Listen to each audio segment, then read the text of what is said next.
ప్రస్తుతం big TV Hidma ఊరికి వెళ్ళే దారిలో తర్రేం పోలీస్ స్టేషన్ దగ్గర ఉంది. మనం గార్డ్స్ని చూడొచ్చు. నక్సలైట్కి మావోయిస్టులకి అడ్డా ఇది. యాక్చువల్ అయితే గతంలో అంటే 1980s నుంచి ఇప్పటి వరకు కూడా 2020 వరకు కూడా ఇక్కడికి పోలీసులు రావడానికి దిగారు. ప్రస్తుతం వీళ్ళందరూ కూడా మనం గార్డ్స్ని చూడొచ్చు. వాళ్ళంతా కూడా ఒక దగ్గర నుంచి తర్రేం క్యాంపు నుంచి మరో దగ్గరికి నడుచుకుంటూ వెళ్తున్నారు. సో అంటే ఈ ప్లేస్ మనం అవపల్లి నుంచి మీదుగా ఇక్కడికి కంప్లీట్గా వచ్చాం. ఈ ప్లేస్ అంతా కూడా ప్రతి చోట కూడా ఎవ్రీ రోడ్ మీద ప్రతి చోట కూడా కంప్లీట్ క్యాంపులు కనిపిస్తున్నాయి. వాళ్ళ చేతిలో కూడా అధునాతన ఆయుధాలు AK-47లతో పాటు మిగతా అడవుల్లోకి వెళ్ళడం కోసం చెత్తనవి జరపడం కోసం కూడా వాళ్ళ చేతిలో ఉన్న ఆయుధాలు మనం చూడొచ్చు. సో మొత్తానికైతే హిడ్మా ఎన్కౌంటర్ తర్వాత కూడా ఈ ప్లేస్ అంతా కూడా చాలా పకడ్బందీగా ఉంది. బాయ్ साहब थोड़ा आप क्या करने को कैसे क्या बोल सकते हैं?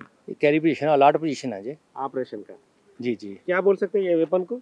AK-47 जी डेली ऐसे जाते हैं आप? जी जी हाँ అంటే ये माओइस्ट हिडमा एनकाउंटर के बाद में वो पूरा फॉरेस्ट में क्या कर सकते हैं आप? అంటే कॉम्बिंग हो रही है पूरी हो रहा है. हाँ टोटल कॉम्बिंग हो रही है. हाँ बाकी ऑपरेशन चल रहे हैं. Okay sir thank you. So మొత్తానికైతే తను వెళ్తున్న పరిస్థితిని కూడా వివరించాడు. ఇంకా కూడా కూంబింగ్ కొనసాగిస్తున్నాం. హిడ్మా ఎన్కౌంటర్ తర్వాత కూడా ఖచ్చితంగా ఈ ప్రాంతం అంతా కూడా తమ ఆధీనంలో ఉందని చెప్తున్న పరిస్థితి కనిపిస్తుంది. మనకు యంగ్స్టర్ కనిపిస్తుంది. ఏ वेपन को क्या बोल सकते हैं? AK-47 विथ UBGL कितना बुलेट्स जा सकते हैं फायरिंग करने के टाइम पे? सर कुछ इंटरनल्स है तो सब चीज बता नहीं सकते हैं सर. या आपका एज 26 यंगस्टर में आया है. अभी ये नक्सलाइट का एरिया में आप कूमिंग चल रहे हैं ना, आपको मन में क्या बोल सकते हैं? सर हमारे सीनियर्स हैं एक बार उनसे सीनियर का बात अलग है. नहीं ये खत्म होना चाहिए. विकास का यहाँ राह मिलना चाहिए. ओके ताकि यहाँ विकास हो सके सही से और यहाँ के युवाओं को अच्छी शिक्षा मिल सके. ओके ताकि आने वाला समय वो प्रगति कर सके, अपना कॉम्पिटिटिव एग्जाम लिख सके. ओके ताकि भारत जैसे क्षेत्र में अपना विकास योगदान दे सके वो. ओके तो होना चाहिए ऐसा. हाँ प्रगति विकास होना चाहिए. कंपलसरी डेवलप होना कंपलसरी यहाँ डेवलपमेंट तो होना ही चाहिए. आदमी को रोड सुविधा शिक्षा स्वास्थ्य सब कुछ मिलना चाहिए यहाँ. क्या नाम आपका? शुभ नाम? सर कुछ इंटरनल्स हैं. Yeah okay thank you very much.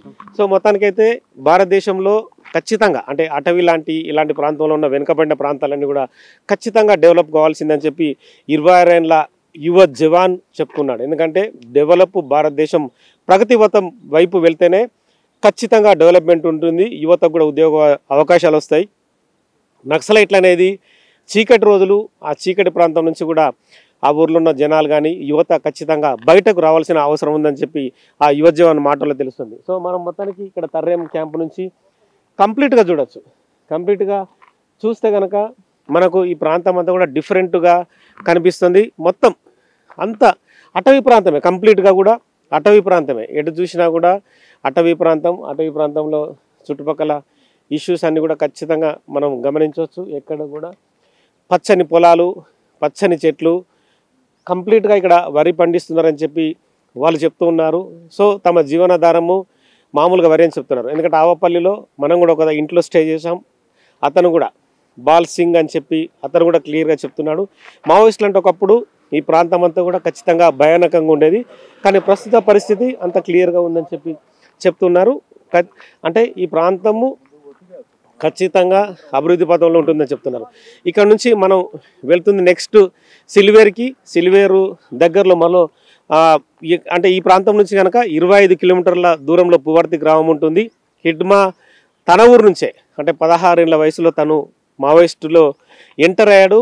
56 ఏళ్ల వయసులో ఎన్కౌంటర్ అయ్యాడు. అంటే 4 దశాబ్దాల తన ప్రస్థానాన్ని ఎన్కౌంటర్తో మావోయిస్టు పార్టీని అంటే ఖతం చేసే విధంగా మారేడు మిల్లులో ఎన్కౌంటర్ జరిగింది. హిడ్మాతో పాటు హిడ్మా భార్య రాజే, మిగతా 4 ఎన్కౌంటర్ అయిన పరిస్థితి. తదుపరి రోజు టెక్ శంకర్తో పాటు మిగతా 7 ఎన్కౌంటర్ అయ్యారు. సో మొత్తానికైతే సంచలనం దిశగానే పోలీస్ వ్యవస్థ ముందుకెళ్తుంది. అమిత్ షా చెప్పినట్లుగా ఆపరేషన్ కగార్ అనేది కొనసాగుతుంది. నెక్స్ట్ అంటే 2026 మార్చ్ 30 లోపల మావోయిస్టుల ఏరివేత పూర్తవుతుంది అంటున్నారు.